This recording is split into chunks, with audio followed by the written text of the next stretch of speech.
Another year in which the leaf burning festival came and went without incident. A few travelers happened to be passing by enjoying the festivities, cheering on from the sidelines and drinking themselves to puking. They had a good time, a jolly great time indeed. To them one night must have seemed like such a happy place and a festival of fun celebration. But to us, it was quiet. It had to be, with Aaron refusing to come to town and all the other priests and priestesses gone. The villagers still remembered the songs and dances and recipes and drinks, but the boats they rowed were fraying at the edges already. Before it came time to burn them, they had already come undone. Not unlike our hands, that's what the other me thought. He looked down at our fingers, but put his head up to see the dancers in their attire, just as a wolf's loincloth came undone and flew into the bonfire. Oh, that's some shoddy craftsmanship. Everything's all wrong, Caddy. They're already forgetting how it's done. They need someone to show them how the demons of Wanai ought to do it. Sure. But his voice had that tinge to it. It told me that sewer was more of a no. We should start by getting ourselves proper demon clothes. The Wolf's bra went flying off into the fire. Kagan thought it was an accident, but I saw the eyes she was throwing. She was doing it on purpose. Hopefully better than what they put together. Yes, they aren't even drawing the runes yet. It doesn't matter if they get it wrong. They are only playing. Yes, but we need to will stuff, Caddy, the uniform of our people, our old magic. After a moment, Kagan nodded. He tried to put on a smile, but I sensed his thoughts reshaping into something else. It was difficult making sense of my other self's thoughts, but one thing I could see, he felt some kind of sadness. That's funny, I thought he had given it all to me.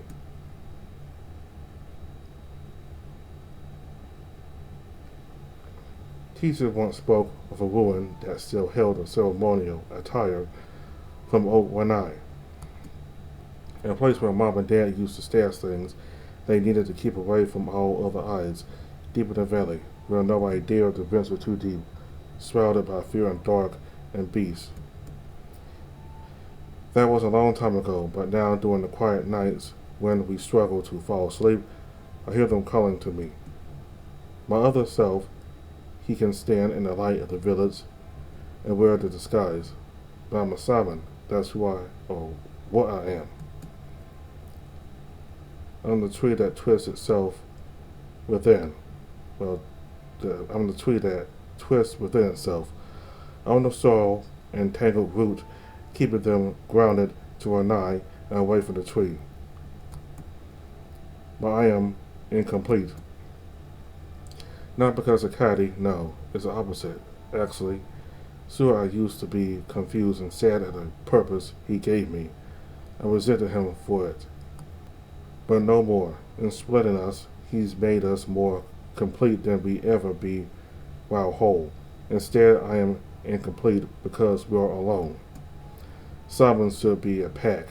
Their steps together make the earth and invaders tremble. Together they fasten illusions and fictions that bury the eye deeper and deeper into the dark of the jail cell. But we are alone, a forest of a single tree. I wonder if it was our upbringing that saved us. Mom and Dad weren't shamans, but they were still priests. They existed in a space between nature and the eye, and that's how they raised Kaga. Maybe there was a special quality to him. Did he know something the others did not? Was he closer somehow to the eye, and that's why he was spared? Or maybe it was the rituals and ceremonies. He feared and respected the eye. He knew the stories and traditions. Or maybe the runes Dad carved to silver were etched in his mind, because he knew the magic to contain the eye. That alone might have protected him. He can't say that wasn't it. Runes don't work like that, but magic is different in the proximity of a dark god. Who could say? He was the youngest in the lab, sure. He was the last to be injected. Just what was left of the eye's essence, yes. But it couldn't have been something so simple, so mundane. Regardless, we're stuck between two frightful gods, brother. Why hesitating? Why now? No, I will not stop. This is what I am. I inherited the old Kagan's magic, his dream to become a priest of Wanai, his sadness.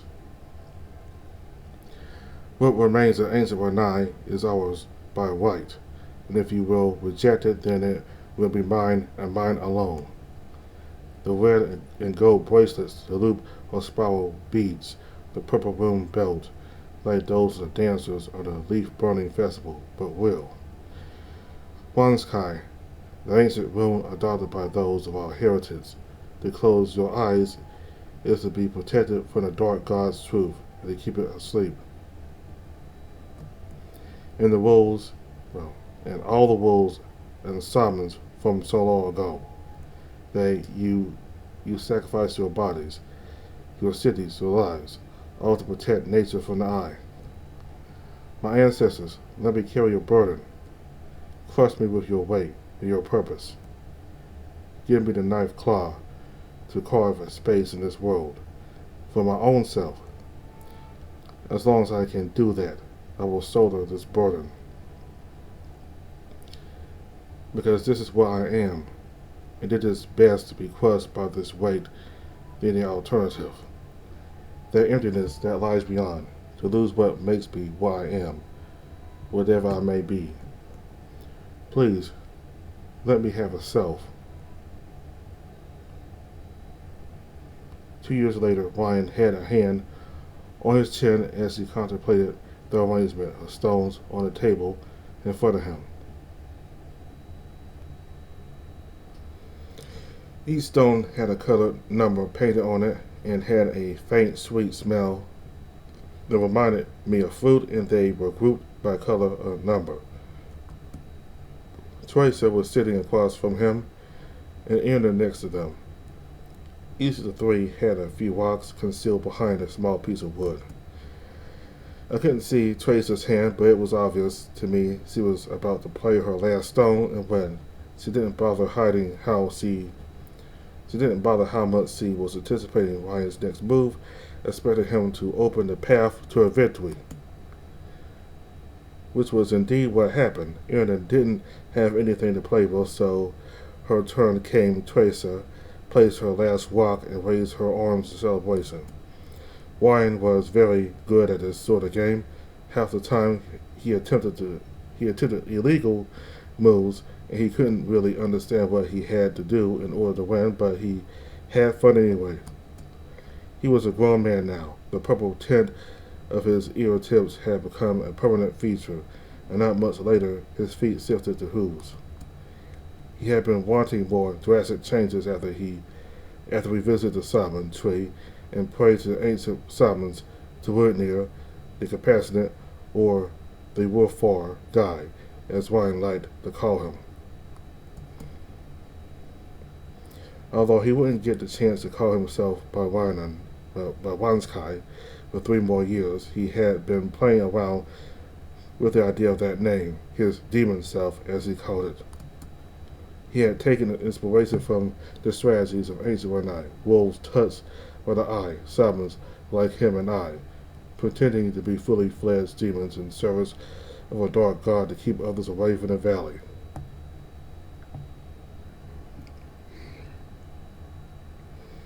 Reading those texts thunderstruck Ryan with inspiration, and he began making up stories about this demon self of his. He even started wearing bits and pieces of Wanaian attire he looted from a tomb in the valley. He goes without saying that he was extremely pleased with his body change further. As for me, using the money I saved after years of helping in Tracer's farm, I was able to buy an abandoned shack near the Barren. During the spring, I learned the basics of masonry and fixing myself. Dad often came to help, and it was the only time he had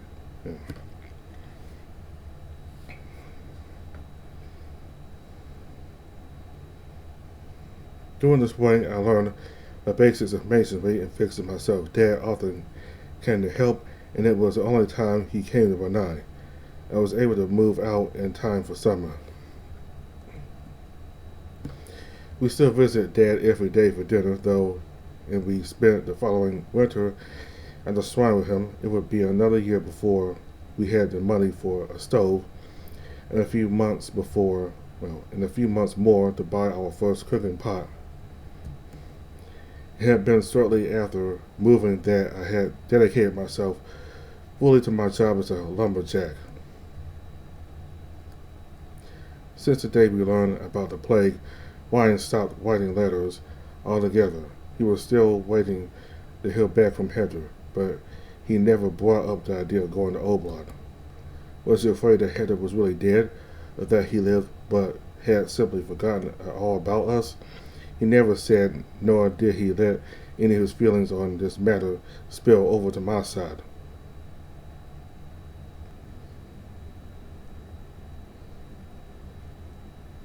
This alone he kept close to his heart. But now I know he held on to a faint hope that his first friend would return one day. Be it tomorrow or in 9 years, he'd keep waiting. That hope was a single ember that he kept alive in the snowy peak of a mountain. He feared that if he did as much as move and let some of the frigid wind in, that would be extinguished completely. So he protected it against everything, against mine and Ireland's scrutiny, against all the unanswered letters, and against death itself. My brother never let go of that ember. When Tracer finished celebrating and immediately began preparing the table for another game, I touched Ryan's shoulder. Startled, he looked out the window. The sun was setting. It would soon dip under the tree line. I took his hand and he let me switch in. Well, that was fun, but you'll have to excuse us now. Oh, where are you going? I'm visiting the graves today. Someone has to take care of them. I'm sure the dad wouldn't mind one more game. Sorry, I'd rather do it before it gets dark. Besides, we've kept you away from your boyfriend for too long. We wouldn't want him to get jealous. He's not that type of guy. You're just afraid of losing again. Uh-huh. But really, do you mind if I come with you? I wish I had known you were going there today. I have gotten them I gotten But really, do you mind if I come with you? I wish I had known you were going there today. I'd have gotten them some flowers. Come along, it's fine. I accompany you too, Snowball, but I need some rest now. God, my body isn't what it used to be. It's what you get for living for living all the way out here all by yourself. Why don't you come back to the village, Ernan? Don't tell me you're afraid of Leo Bedino. Of course not. Then, Ernan's voice came out low and strained, almost a whisper. I'll return when they grow back a spine. Dad was quick to snarl and claw when he got angry, but when it pushed into a territory of fury, when he could pretend no longer, his voice got quieter and almost feminine, like an old woman's. But Tracer couldn't pick that up, or perhaps by then she had become fully aware that Ernan's spite made an exception for her.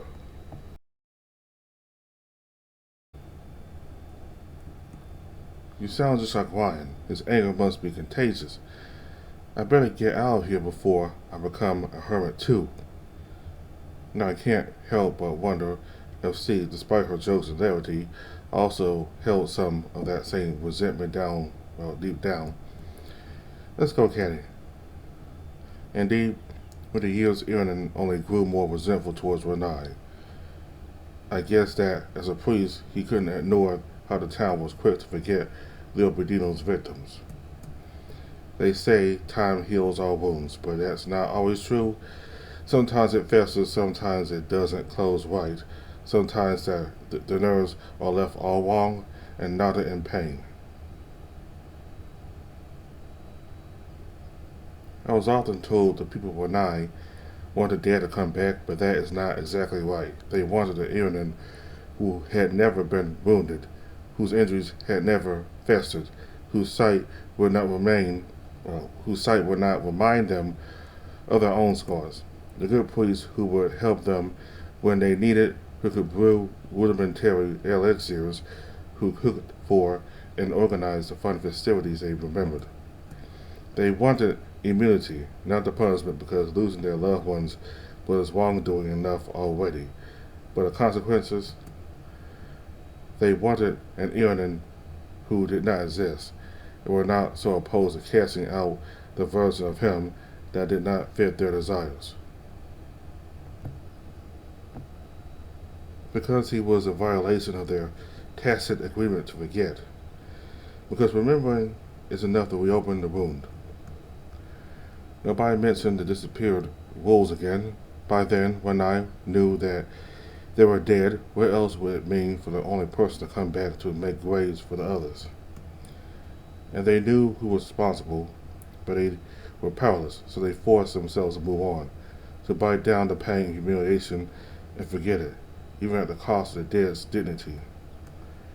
Even if it means not making eye contact with me, not talking to me if they can help it.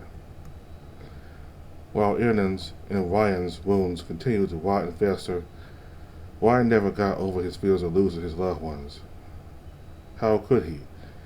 As much as I wasn't conscious of it at the time, and as much as I regretted, that is the existence I sentenced him to. Now that is the sentence.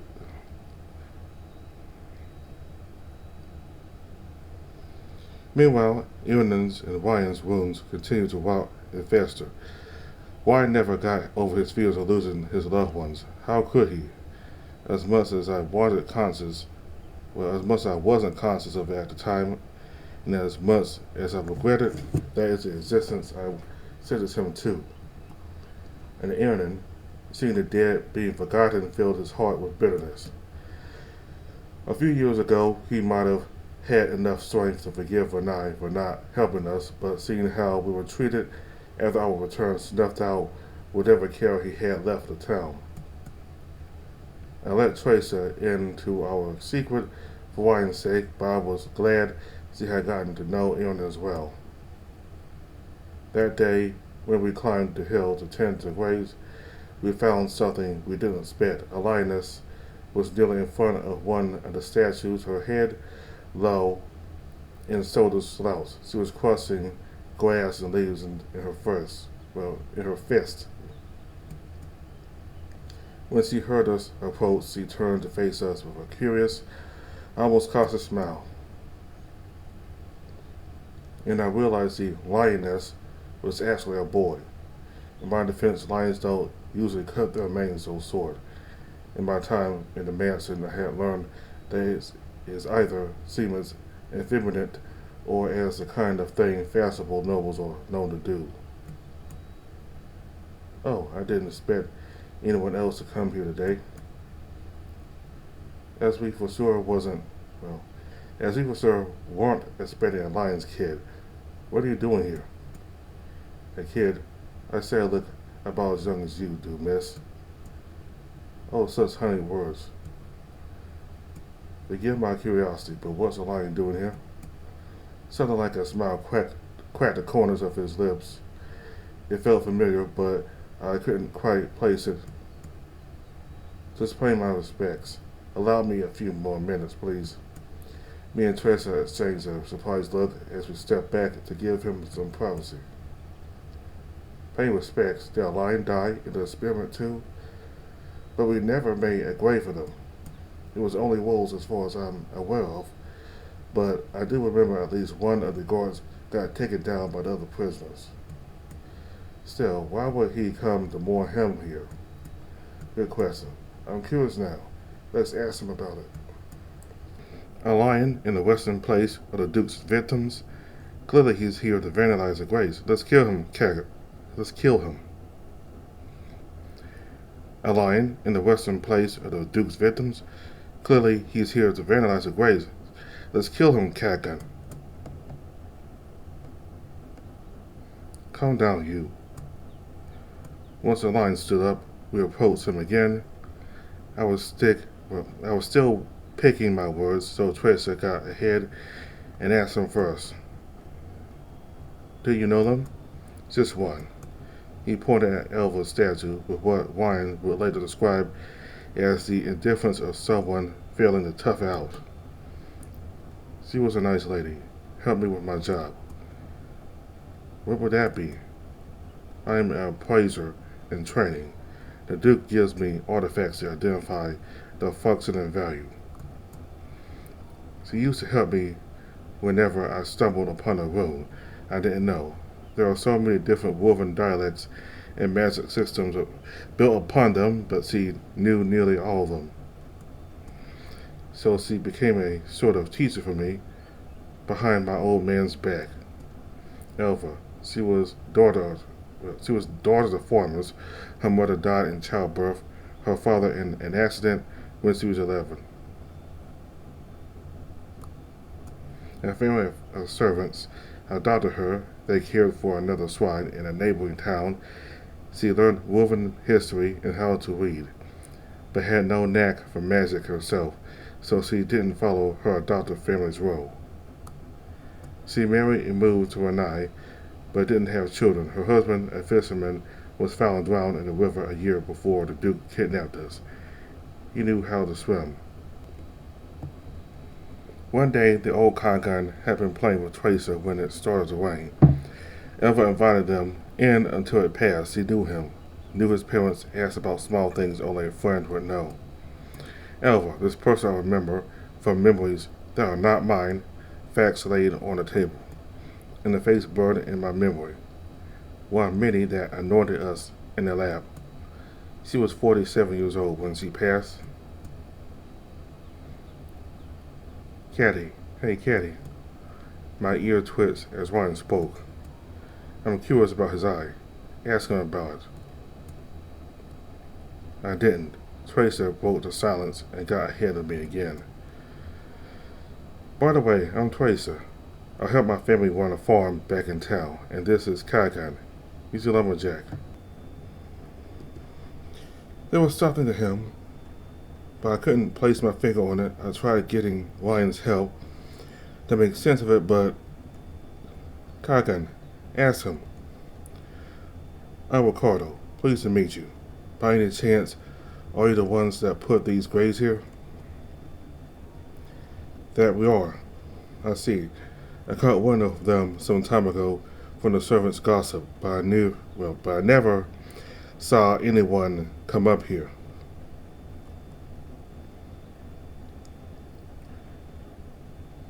His gaze fixates on me, and he squints. You seem awfully familiar. Have we met before? Kagan. Sus. Excuse me? Or I mean, we might have. I spent 2 years kidnapped by Leo Bedino. Then, my God, you're the survivor of that horrible experiment. I'm so sorry. You know about that? I only heard bits and pieces. The Duke was very secretive about what he was doing, and the guards were tight-lipped. I figured he threatened to cut their tongues if they spoke as much as a word about it. No wonder, if the Duke didn't do it, then the Inquisition might have. More importantly, everything fell into place then. I remember a younger Ricardo approaching Ryan back when we were in the mansion. But Ryan, being Ryan, shouted at him and tried to hit him. Even back then, Ricardo was both agile enough to dodge and cool-headed enough to know when to make a retreat. He just wanted to ask about Elva, didn't he? Damn it. Man, we used to be the same height. You kind of grew up. At first I thought he might be jealous, but the way his words hung in the air, voice choked as if he decided not to speak his mind. I felt an impulse to comment on his lack of a growth spurt, but... Kagan! What happened to your eye? Yes, I had a fight with my father. He doesn't like me coming here. but it's okay. I gave him one, too, so we're even. I chuckled. I think I remember you now. I see, and I think you finally answered my question after so many years. He glanced at Elva's grave and put his hands in his pockets. Both Tracer and Wine were quiet. For a moment there, when I saw the way he looked at Elva's statue, I felt a pain on the back of my mind. But it didn't last long. A chill on my spine overtook my senses as it dawned on me that I wasn't the person he asked his question to, was I? Mine only was a face he talked with, much like the villagers of Wanai, who only knew a boy named Kagan whose body I inhabit. God isn't funny. Wine fought Claw and Fang to scrounge together enough pieces to make an identity for himself. While I'm suffocating in what remains of the old Kagan, having to pretend that I'm him while never being able to lie to myself about it. And it just keeps going, doesn't it? If I gave my sadness to Ryan, then why does it feel like I'm about to cry? Did I really put him through all that grief only to end up like this? God Ryan's the one who's learning at Dark God's magic, but he's not the real demon here, is he? It's me. I'm the real demon. I'm wearing a dead child's skin as my own face. One day it's all going to break out for me. All the horror, all the pain, maybe even the eye itself. It'll come from me by my own bloody hand. And even as it feels like I can see the future laid out before me, even as Ryan cowers and begs me to stop, I know that I cannot stop it from happening. The Duke, the I, the people who and I have plotted the course of our destruction. Kagan, are you alright? Why she's asking me? Is there something on my face? I try to say something back, but that's when I realize that I can't breathe. I cannot breathe, and why is not choking me? So I think back to what a smile is supposed to be, and fake it as best as I can. I'm fine. I managed to hold it together, and after I insisted on it, Tracer understood. She changed the subject and reminded us that it was getting late. With Ricardo's help, we got to cleaning the leaves and making sure the statues were still firmly in place. When we parted ways, I knew that I'd find him kneeling on that hill once again. One day, perhaps that was why I began visiting more often. Ricardo was interesting, and even Ryan didn't seem to mind him that much. Lying or not, he had also lost someone to Leopoldino. Seeing him hurt, I didn't know I was still capable of feeling that kind of pain, but I was, and for some reason I was not afraid of it. I did not recoil from it. Little by little, the pain grew smaller, until I could forget it ever hurt at all. Every week or so, we continued crossing paths with the Graves. One time he brought her a gift, a couple of colorful bracelets he had taught him to weave. He put them around her statue, and they actually looked kind of cute.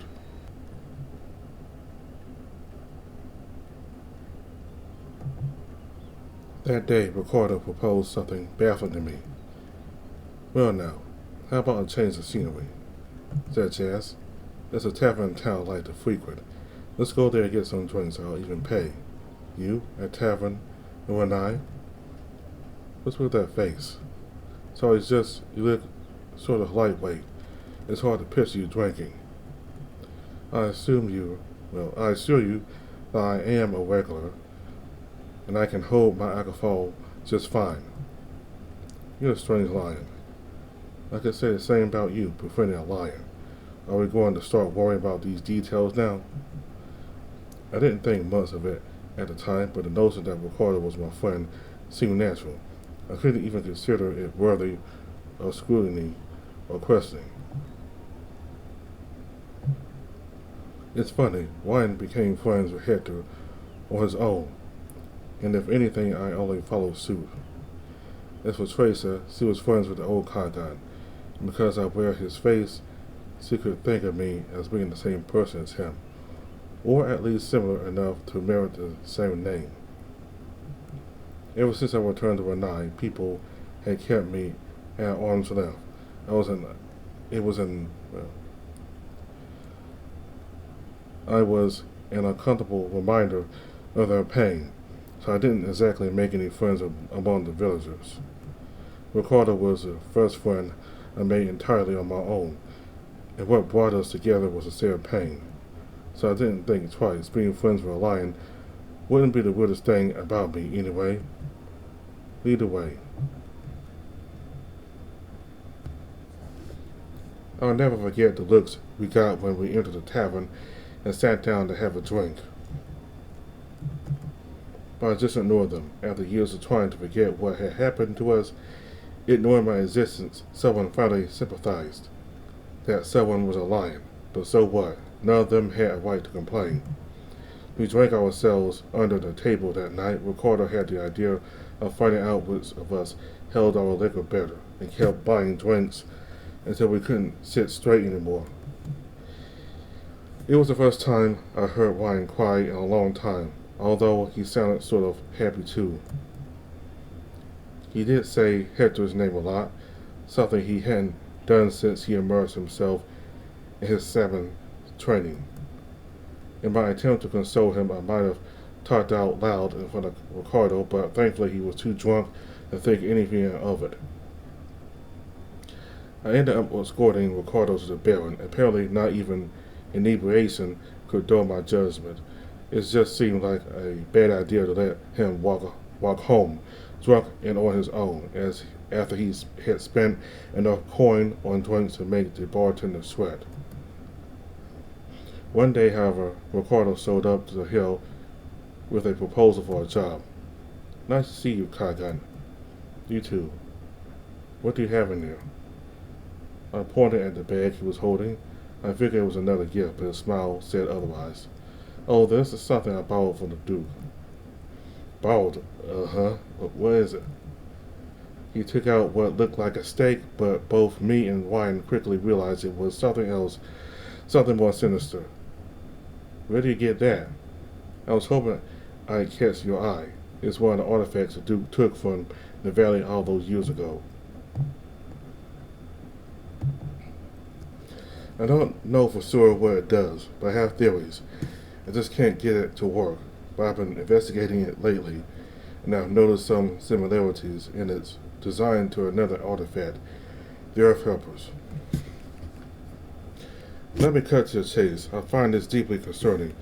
When I asked my father about it, he shouted at me to leave the matter alone. I'm afraid the Duke has unearthed something unholy, and on top of that, enlisted my father to turn that into an artifact he can sell to the farmers. But I also would rather not jump to that conclusion. So you want me to look into it and calm your fears? Please, Kagan. This began as a personal curiosity of mine. I just wanted to know where the Duke came up with the idea for the Earth Helpers. It happened so fast, and being blunt, the Duke isn't talented or knowledgeable enough to come up with such a strange room-based design on his own. It's likely he used this as a base, and the only person who I can think of who could have helped him modify it was my father. I just need to know. Do this for me, please. Those who look too deep for the truth are bound to unearth something they should not. My biological parents used to say so. Ricardo was standing in the doorway to a world he was better off staying out of. If left alone, he risked wandering past the threshold, and who knew what would happen to him then. At least that was what I told myself as I took the artifact from his hands and promised I'd get to the bottom of this. In truth, I just couldn't ignore his plea. Well, what excuse I used doesn't matter. It ended up being the right course of action, didn't it? After I explained the situation to Aaron, the first thing we did was to see if it reacted to magic. No matter how much energy flowed from Aaron's fingertips Ricardo's artifact didn't react. However, the moment I put my hands on it and concentrated the runes engraved on it, glue a purple color that made my stomach turn. It was a real deal. We spent the next few days in Aaron's sack trying to find any mention of the artifact. Borrowed an Earth helper from Tracer to study it. How this investigation ended is no mystery. The Earth helpers are indeed valid artifacts modified to power their spells by corrupting the nature magic, while the original design cleansed the eye's corruption instead. In the years of studying the eye's history, I heard over and over again about nature's wielding the dark god's power against it, and how every corrupted creature became an obstacle in the eye's awakening. This was a perversion of that. An artifact originally meant to protect the ancient world's food supply, now slowly poisoning our food. I doubt this was a conscious, let alone intentional design on the Duke's part. They probably messed with the unknown runes, one of which was the purifying rune, until the device reacted to nature magic, not realizing what they had done. Snowball.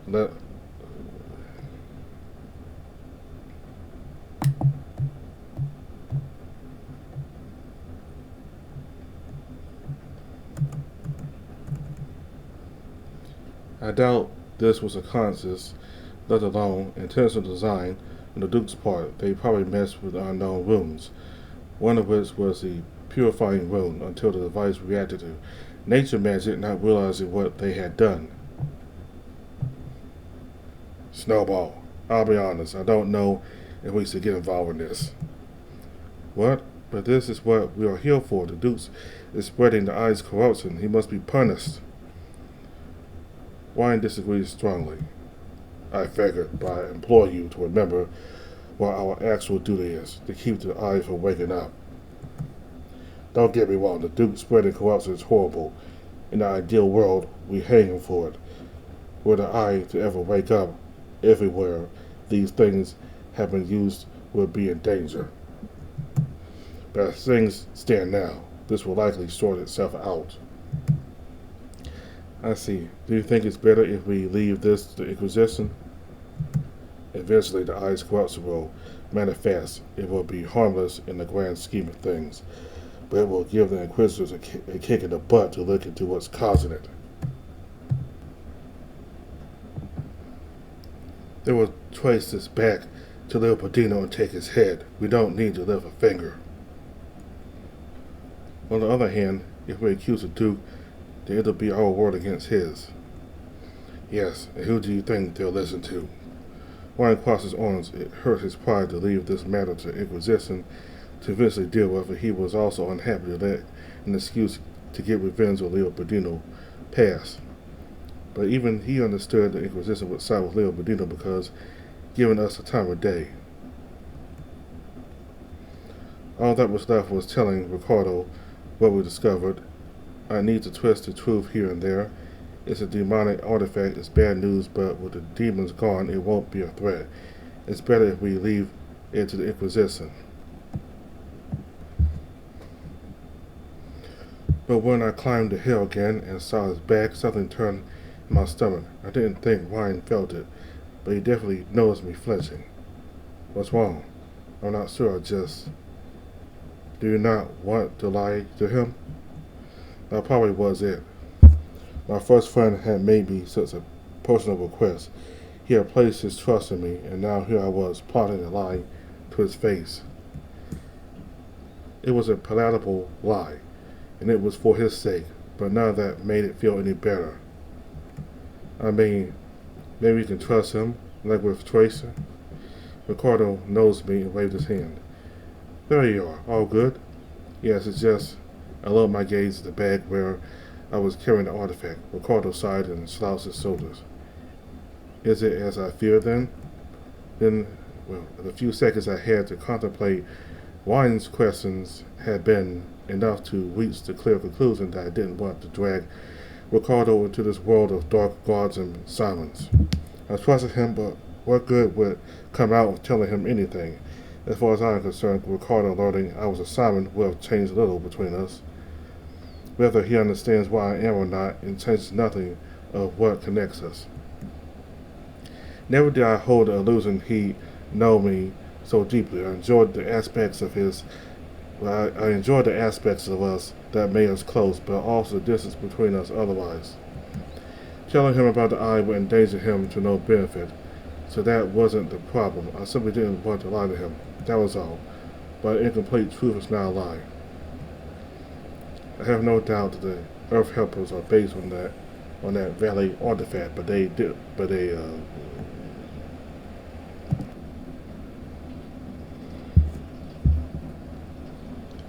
I have no doubt that the Earth Helpers are based on that Valley artifact, but they don't represent any immediate danger. The Inquisition will most likely notice them eventually and take action against the Duke. But if you're concerned about, I'm not, don't worry. I always knew he was a piece of shit, but I never imagined he'd go that low. He sighed, looking at the tree tops with his eyes in his pockets. If the Inquisition comes, I won't need to do much grieving. He was already on thin ice, but now he's dead to me. I have to look out for myself. Those last words made me pause. He tried to play off, to pretend this meant he didn't care about his father anymore. The man who beat him and that had disapproved his relationship with Elva, and might have even been aware, if not complicit, in the Duke's experiments. Ricardo never expressed any.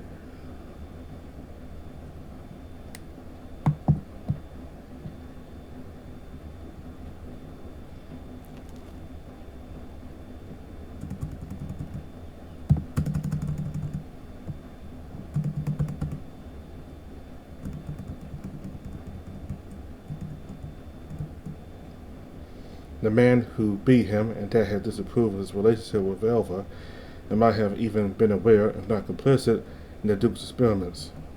Ricardo never expressed any love whenever he brought him up, but despite all that, he did care about him. Otherwise, why had he been so worried about his involvement with the Earth Helpers?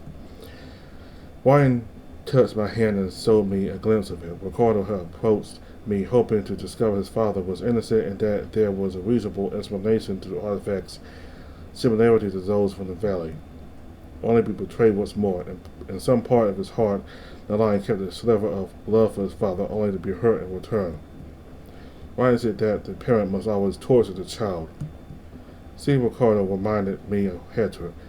They were nothing alike, but both of them lived in the shadow of their mentor and parent. For the first time in years, I truly wished to see Hector again. I wanted him to be alive, and to have fulfilled the promise he made to Ryan all those years ago. To walk into the town as his own person, as somebody who had grown out of arrogant shadow. I didn't care if he still loved Ryan or not, or if he was still a doctor or had decided to pursue another path in life. I just wanted to see him be himself and be happy, because anyone showed me it was possible to escape the shadow of one's own past, that would have comforted me. The Eye, the Duke, and even the original Kagan, who at times like these seemed more like a parent than a sibling, whose life had been cut short. All of them had forced me into this shape that is not mine. I couldn't move, had to live someone else's life, carry a name that by then I only reacted to out of habit.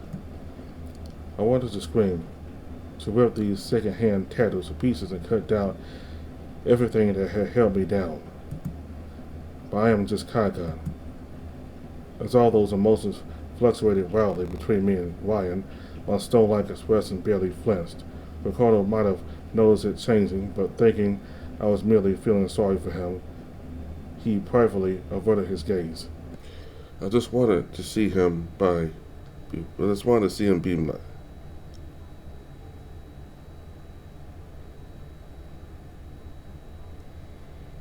I just wanted to see him be himself and be happy. Because if anyone showed me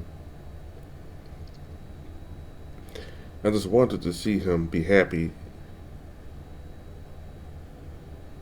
I just wanted to see him be himself and be happy because if anyone, showed me it was possible to escape the shadow of one's own past, that would have comforted me. That I, the Duke, and even the original Kagan, who at times like these seemed more like a parent than a sibling, whose life had been cut short, all of them have forced me into this shape that is not mine.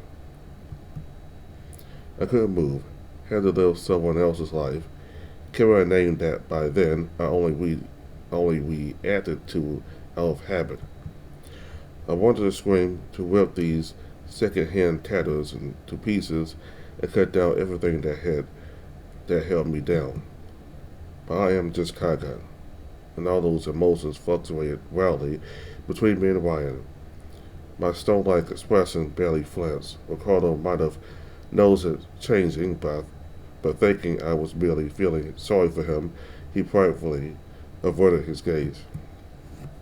Hector, I didn't know if you were dead or if something else had prevented you from returning, or if you had simply abandoned us, but that was the time I missed you the most, and that I cursed you for your absence. Ryan was the one that made friends with you. The time we spent together was something he let me borrow. Hector, I didn't know if you were dead, or if someone... Hector, I didn't know if you were dead, or if someone... Hector, I didn't know if you were dead.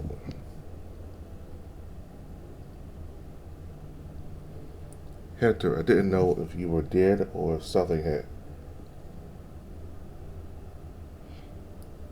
Hector, I didn't know if you were dead or if something else had prevented you from returning, or if you had simply abandoned us. But that was the time I missed you the most, and that I cursed you for your absence. Ryan was the one that made friends with you. The time we spent together was something he let me borrow. But I truly enjoyed reading with you, even if those memories had also dulled when I put my priesthood into Ryan's hands. At least I still remembered the warmth of our arms touching clearly. Yet it felt like I'd never see you again. Little did I know that the time of your return was fast approaching.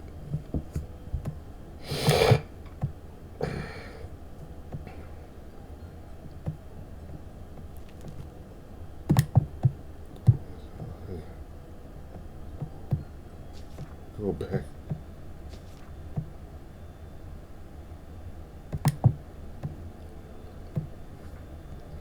Here we go back. Save. Repeat.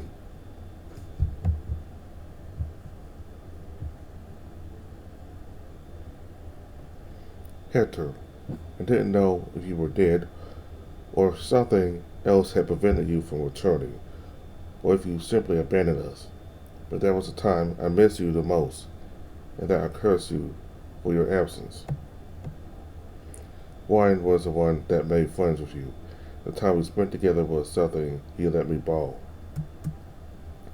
But I truly enjoyed reading with you, even if those memories had also dulled when I put my priesthood into Ryan's hands. At least I still remembered the warmth of our arms touching clearly. Yet it felt like I'd never see you again. Little did I know that the time of your return was fast approaching.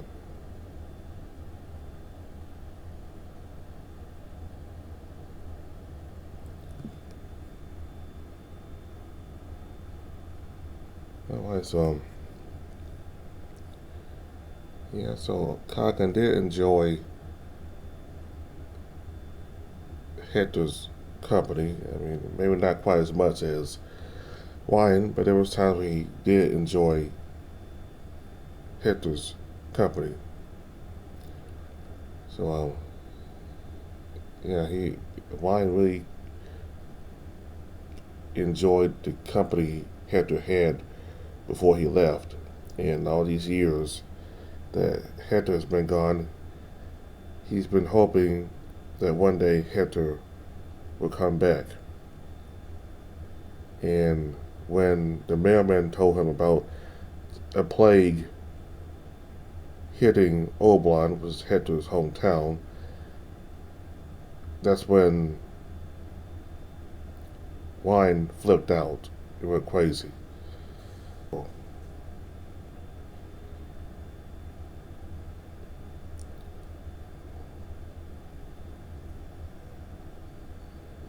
Yeah, so seems though Kagan, well, yeah, Kagan does have some resentment towards Hector for not fulfilling on his promise, like he even cursed him.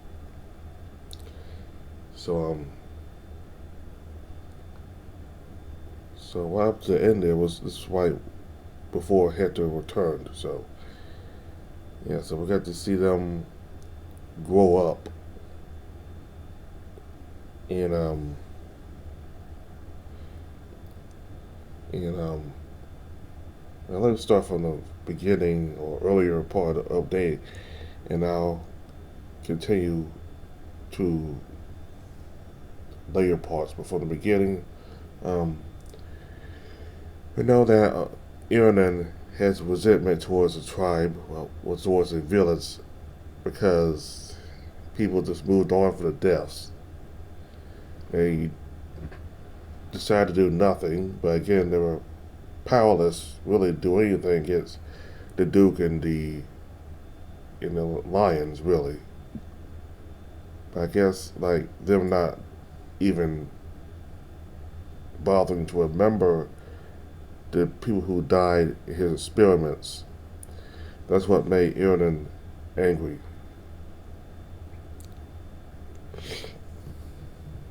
So he isolated himself from the village, and he just didn't like that the village moved on with the people who died. And Kagan wanted to set up a cemetery for the people who died, and they were able to do that. You know, Kagan and Iranon and Tracer and Ryan, all of them helping out. So yeah, we got to see Iranon. Well, not Iranon, but we got to see Tracer as a kid, and then later on, I think Kagan or Ryan talked to her about her having a boyfriend, and we all know that in the story, like the main story, Devil's Gambit, her boyfriend ends up being her husband. Now, why would I ever see her husband? Kind of weird that we don't see her husband,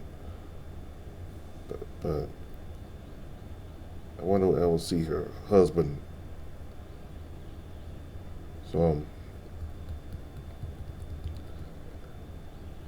so apparently I think either Hector or, well, not Hector, but either Kagan or Ryan talk about the fur on their head belonging to somebody else.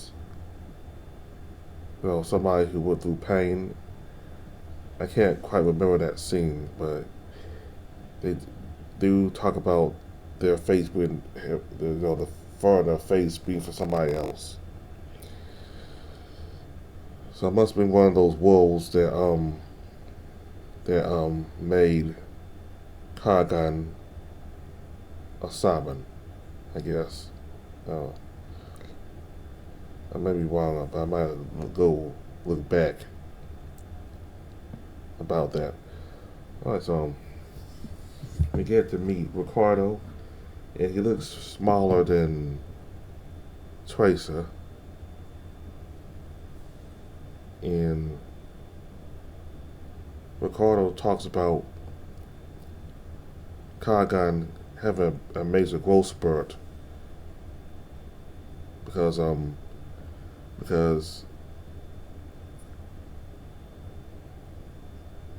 Ricardo remembered Kagan, and they were in the Mansion together, and they went through the experiments, both of them. So that's how Ricardo remembered Kagan, and that's when Kagan remembered himself. And Ricardo talked to Kagan about him having a growth spurt, and how much he grew. And they used to be the same height, but Kagan grew a whole lot.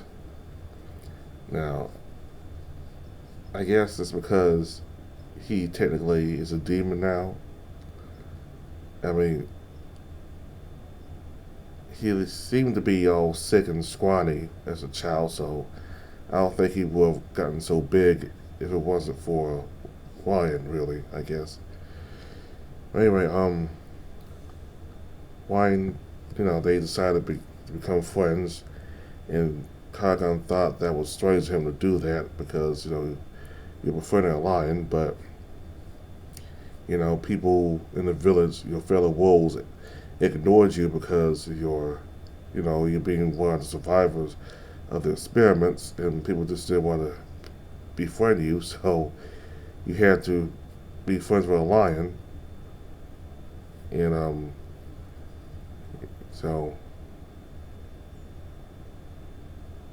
but anyway, he did befriend Ricardo. So they went to the tavern, and Kagan wondered if Ricardo could handle so much alcohol because, he's smaller. He called him a lightweight. But I guess if he was a guy like Kagan, he could take all that, but not Ricardo. But anyway. So Ricardo wanted to figure out what these things from the valley were that the Duke found, and Hector didn't want Ricardo to delve any further into it because, it could make him have interest in dark magic, it could get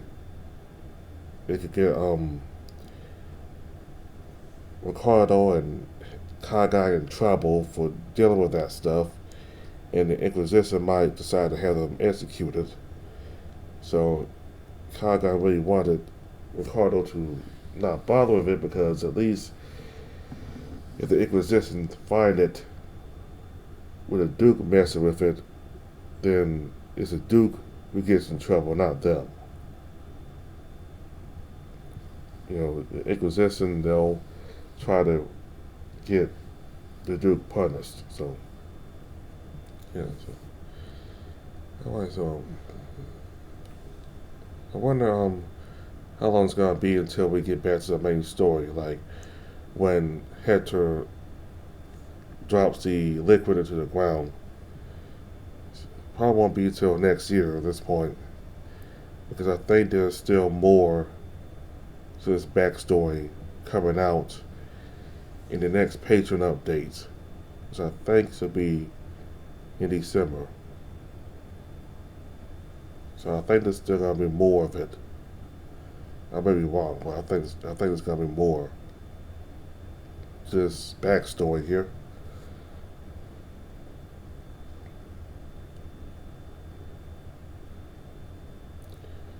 Alright, so